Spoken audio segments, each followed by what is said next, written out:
This amendment is very simple. It would give new hires in this plan a choice, either to enter into the pension system or to manage their own money through a 401k plan. I can see no justification to limit new hires to only going into the pension system. Like it or not, the younger generation likes the ability to be mobile.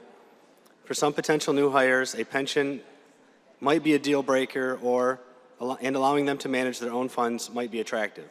There is no reason to limit their options. This is the same thing we do for the teacher's pension system.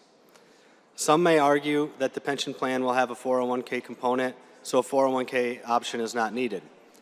The fact of the matter is the pension component is the overwhelming majority of the retirement.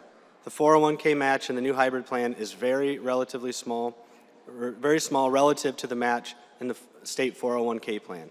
Hybrid plans, like the state police pension, were created to reduce the cost of living adjustments by offering a small defined contribution match.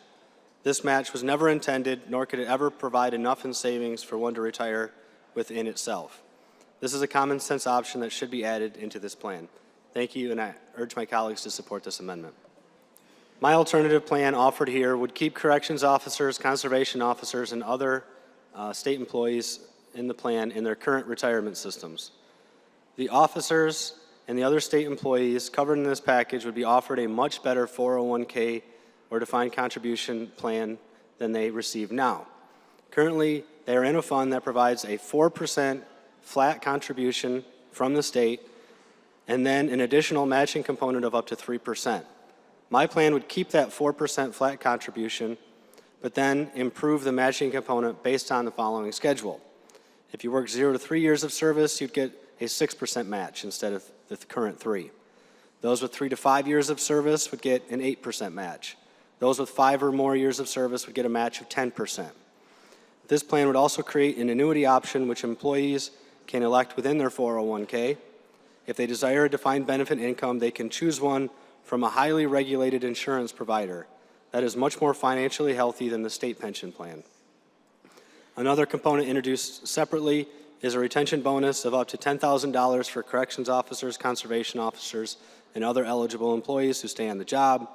Any officer or other eligible employee who works 2 years after this measure is signed, they would receive a $5,000 retention payment.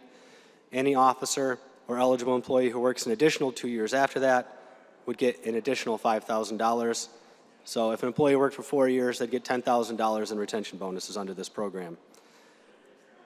This substitute plan is also reflected in the previous legislation I've introduced, Senate Bills 496 and 497. I appreciate your consideration and ask my remarks to be printed in the journal. Thank you.